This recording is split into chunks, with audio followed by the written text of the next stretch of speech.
Hi, and welcome to the Disney Planning Insights podcast. Today, Matt and I are going to be discussing the top 10 rides at Magic Kingdom as voted on by ourselves and our spouses.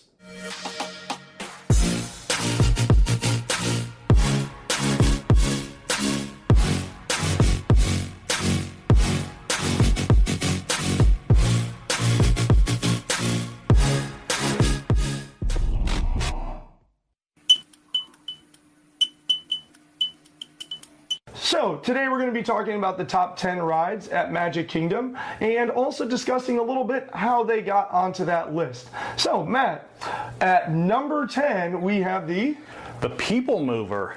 Actually, I thought it was one that was going to slip out of the top 10, but surprisingly, 3 of the 4 of us had it in the top 10. You're going to hear that as a common theme, folks. Yeah, and my wife decided it wasn't important enough to put on the list of the top 20.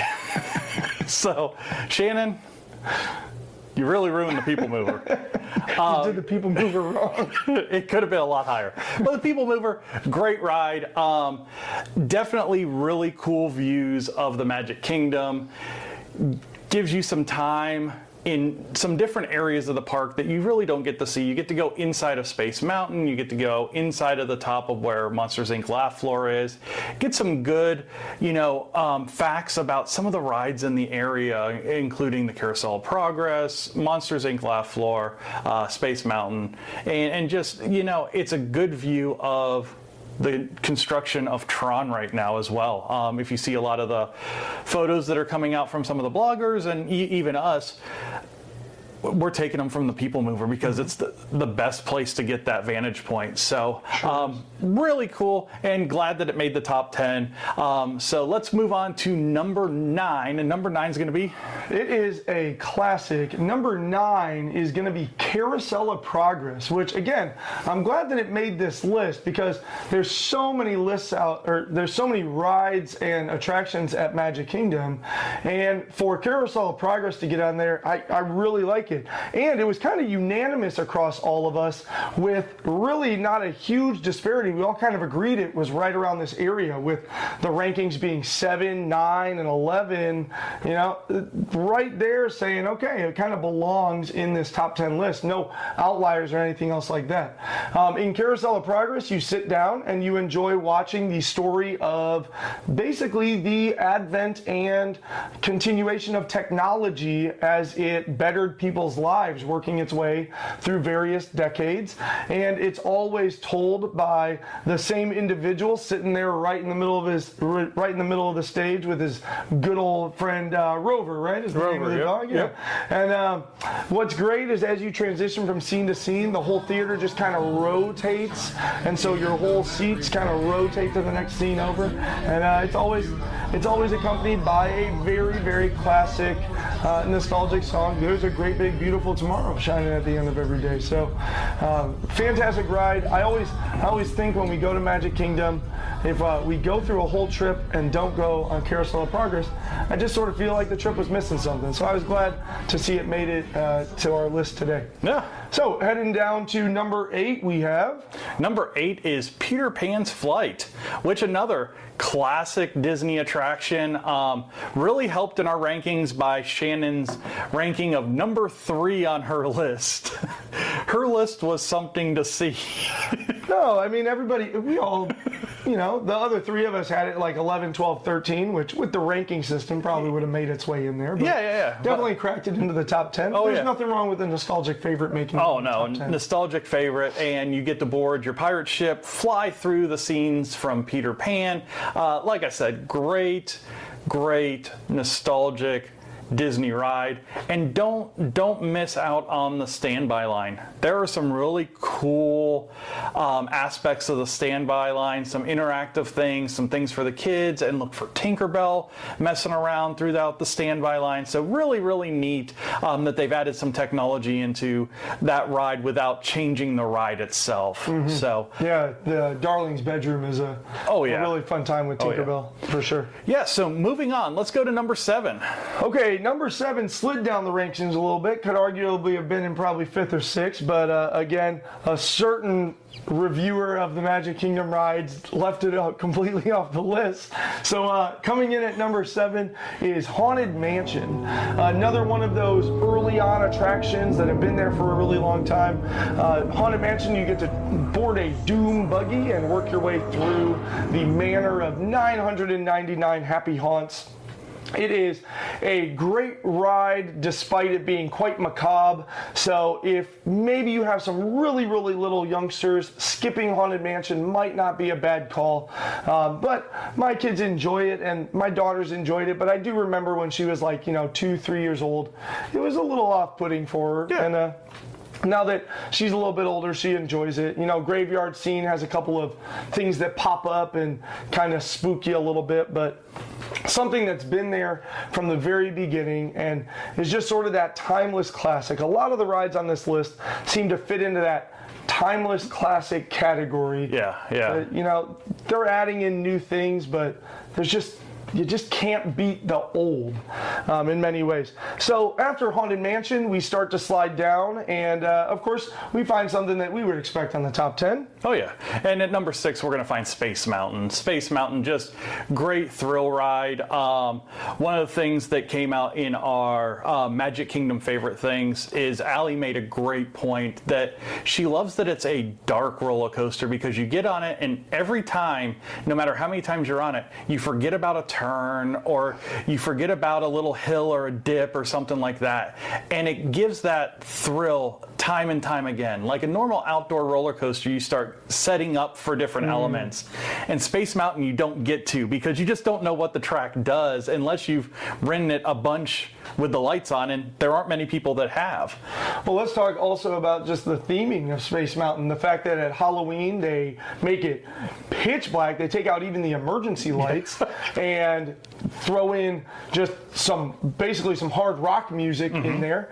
And then at Christmas time, they pipe Christmas music into there, just Mannheim Steamroller galore, and turn out a bunch of red and green strobes everywhere. Space Mountain is a ride that they theme to different times of the year, which is a lot of fun as well. And, if you do have Disney Plus, check out the inside of the attraction on Space Mountain. Really cool kind of how they did the original Space Mountain, how long they waited on actually doing it, and the differences between the Space Mountains from Walt Disney World to Disneyland to Paris, and the trials and tribulations they went in designing these rides. Really, really cool segment.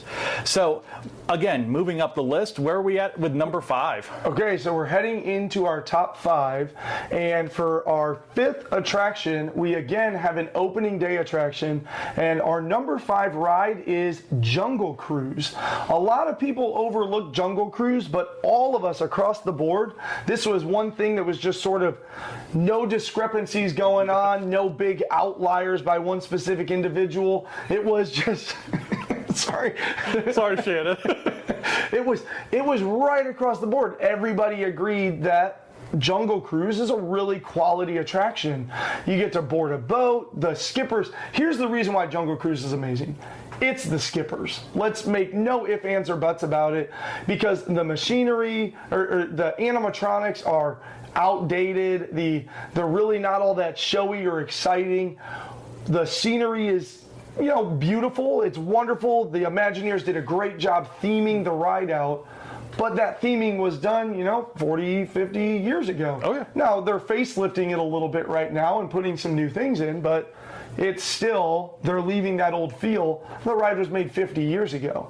But those skippers and the uniqueness where it might be the same joke, but the punchlines delivered differently or different jokes entirely, and just the sarcastic humor of the skippers just makes the ride phenomenal. I talk in some other podcasts about things that I imagine myself doing when I retire and ultimately get to Disney World, and Jungle Cruise skipper is at the top of my list. Oh, yeah. Like, Oh, yeah. Jungle Cruise Skipper would be, they could put me in a casket and put me somewhere on the ride, and I would be absolutely happy with that fate for my body. Like, I would absolutely love that. So, heading into our top 4, the interesting thing about all of these is that at least one of us said it was our number 1 attraction, and everybody else had them in their top 10. So again, sort of a unanimous thing. Yeah. So heading into number 4 is actually Matt's number 1. So tell us about it. Yeah, my favorite ride at the Magic Kingdom is Big Thunder Mountain Railroad. Another thrill ride, great mine style attraction, fantastic theming. It's just, it encompasses a lot of really great elements without being a super scary, super fast ride. And I think that's something that when we talk about Disney compared to, say, a regional park like a Six Flags or a Cedar Point or something like that. Even Universal. Yeah. Compared to its contemporary. It's a park where most everybody can do every ride there. From my 6-year-old, my 11-year-old, me and my wife, we all love this ride. And that's something that I think Disney does hands down better than any other park, is they keep families together all day, and if not all day, most of the day, so that you can enjoy these parks with your family. You know, again, Big Thunder Mountain, great Wild West roller coaster located in the very back of Frontierland. It is my favorite. And at number 3 is Jesse's favorite. My favorite. Your favorite. Yeah. Your favorite. Yeah, so coming in at number 3 is actually my favorite. It's crazy how this list kind of sorted itself out so nicely. But my favorite is Pirates of the Caribbean. Again, and that's number 3 on our list. Again, a ride that was there at the beginning of the park. You know, if it's not broke, don't fix it, but they've made some improvements to it, or what some people would say are improvements.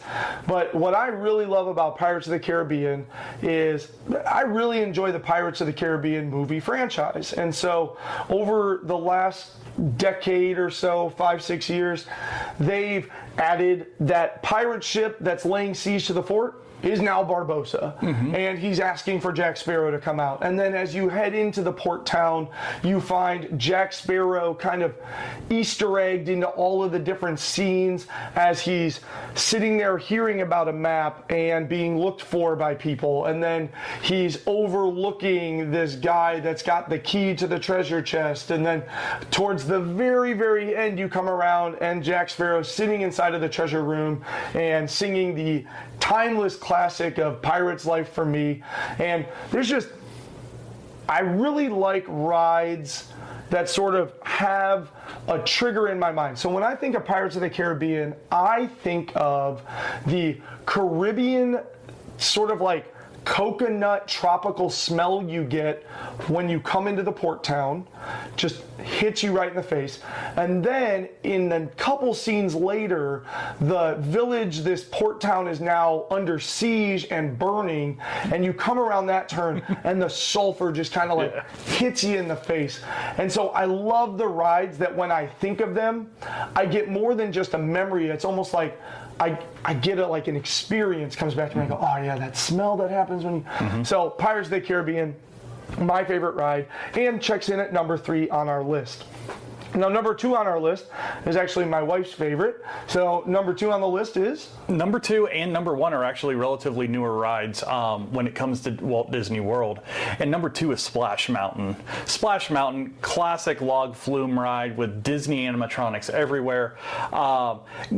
In the process of possibly getting a retheme. They've been talking about it for over a year now, getting some more of Princess and the Frog and Princess Tiana in there. But right now it's still as was, and just a great ride. You follow the hijinks of Brer Rabbit throughout, you know, the Briar Patch, and it just a great ride that culminates in a really thrilling drop, about a 65-foot drop with a splashdown, and just a lot of fun for the whole family. Just a good, especially when it's hot outside, refreshing ride to go in. And then once you get wet, you get to go down in and see the big riverboat scene, and it's just frigid cold in that room where the riverboat scene is. So Yeah, especially after you're out in the heat, and then you get the splashdown, and then all of a sudden you get the hard AC, and you're like, oh. yeah, so just really good ride. Just Tony Baxter did a great job on it, and just it's where it deserves to be on this list. I mean, if it wasn't number 2, it was number 1, and number 1 is number 1 for a reason. Yeah, number 1 is sort of unanimous. Shannon's got it at number 1. Jesse and Matt put it at number 2, and I just put it at number 3. And that was just because I really love Pirates, and then Splash Mountain hits in at number 2 for me because the length of the ride and all those things Matt just said. So at number 1, this is going to surprise absolutely nobody listening, is obviously Small World. No, I'm just kidding. That was a joke. It's obviously Seven Dwarfs Mine Train. So number 1 is obviously Seven Dwarfs Mine Train in that new Fantasyland area where 20,000 Leagues Under the Sea used to be when the park opened. They gutted that area, expanded it out, paved a bunch of it, put in a lot of great attractions and experiences back there. But the biggest thing that they put in would be the Seven Dwarfs Mine Train.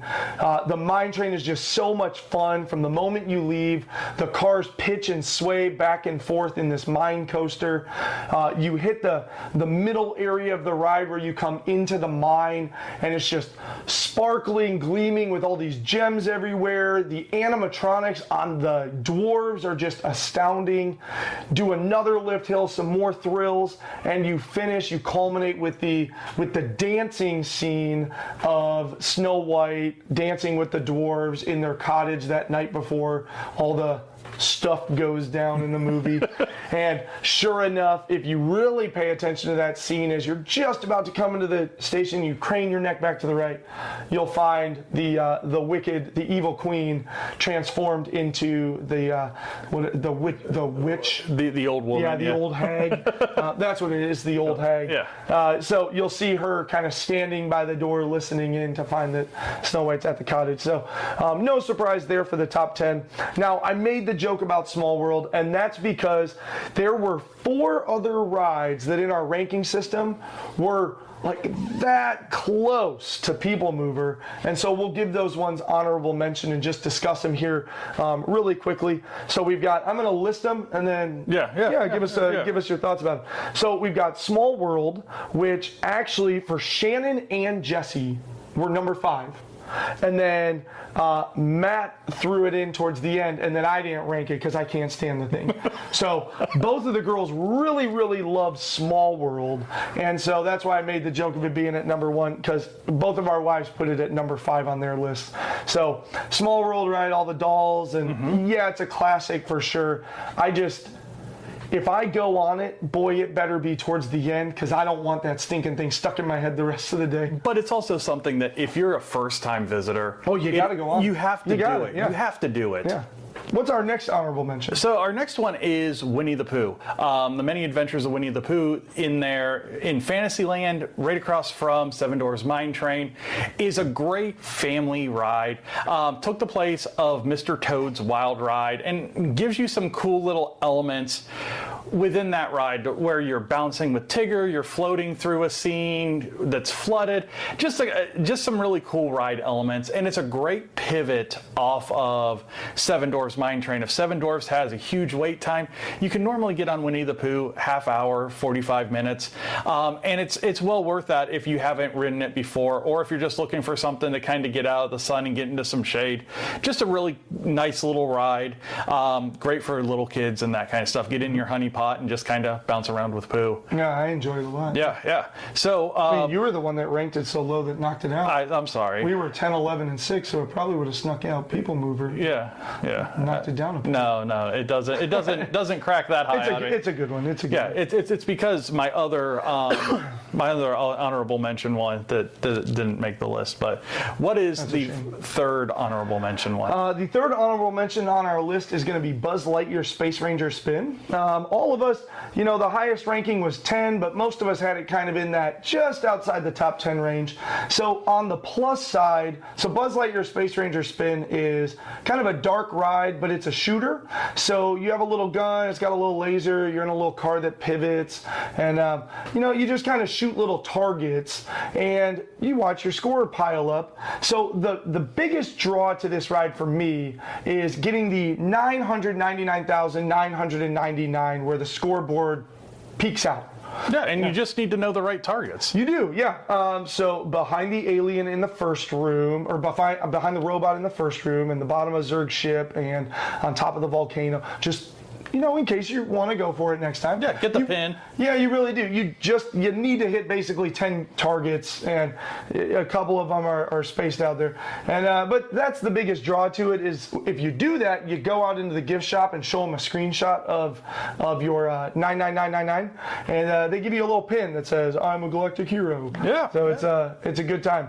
And you know, the downside to it, and the reason why I'll skip it if the ride line's too long, is it's a Toy Story themed shooter ride. Boy, Midway Mania over at Hollywood Studios just cannot be beat, and just puts Buzz Lightyear Space Ranger Spin to shame. It shoots it out of space. It absolutely does. It shoots it out of the water.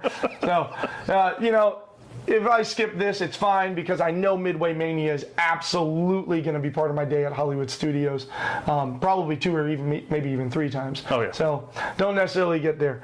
For our last one, Matt and Shannon had it in their top 10s, with Matt having it as high as 3rd on his list, but Jesse and I don't really share the same affinity, so our low rankings pulled it down into honorable mention. But we'll let Matt go ahead and talk about our last one. And our last honorable mention is the Mad Tea Party. For my family, it is a must-do, 1, if not 2 or 10 times on any given trip. Shannon, not so much the 10 times, but when it's me and the kids, it is ludicrous speed, and it is it's get lost in space. It's be so dizzy that you don't know where the exit is when you get off the ride. And I think that's why it's not as popular to us, because Jesse gets really motion sick. So if we go on it once, it's kind of slow spinning. Maybe I'll take the kids again and kind of whip them around a little bit. But by then, we don't want to make mom stand there waiting for us to spin ourselves into an oblivion. And so I just imagine, though, I really want to go with you and your family and just watch like the blur as your teacup spinning. I'll have to put in the video, I'll have to put one of our ride videos that you can't even see what's going on outside of the car. We're moving so fast. You were holding? Yeah. It's just, I'm across the kids, and it's just a blur behind them. You see the kids in focus and just the world happening behind it's awesome. Were there any surprises? Anything that you thought should have been a higher that didn't? I mean, I really felt like the list kind of worked itself out the way it should, even though Shannon decided she wanted to underrate some of the really classic rides. Well, to be fair, we undercut a lot of things that she really loves, so turnabout's fair play, I suppose. She's a strange bird. No, anyway. it makes sense. They really did. They made sense of the way it worked out. You know, some of the stuff that's not on there, great rides, but really at the end of the day, Magic Kingdom's the only place we can do this, because I mean, there's so many attractions at this place, and all of the other parks, boy, we'd be hard to find 20 things, let alone being able to give 14 and have so many more that didn't even make the list. Yeah. I mean, we're talking about, when you talk about rides, shows, meet and greets that have Fast Pass with their own building, there's 42 of those attractions at Magic Kingdom, which is it's astounding, and that's why we always recommend, especially if it's your early time, 2 days at the park. So but thanks for joining us and, you know, letting us tell you what our top 10 were, because, you know, it was our opinion. And feel free to disagree in the comments. Yeah, definitely. And if you do want to contact us about anything, over on Facebook at DPI Podcast, on Twitter at Disney Insights, and if you're planning a trip, want some help, get in touch with this guy at PATM Disney Travel over on Facebook, and just let him know that you heard about him from the DPI Podcast. Thank you guys all for watching, and you guys all have a good day. Bye now.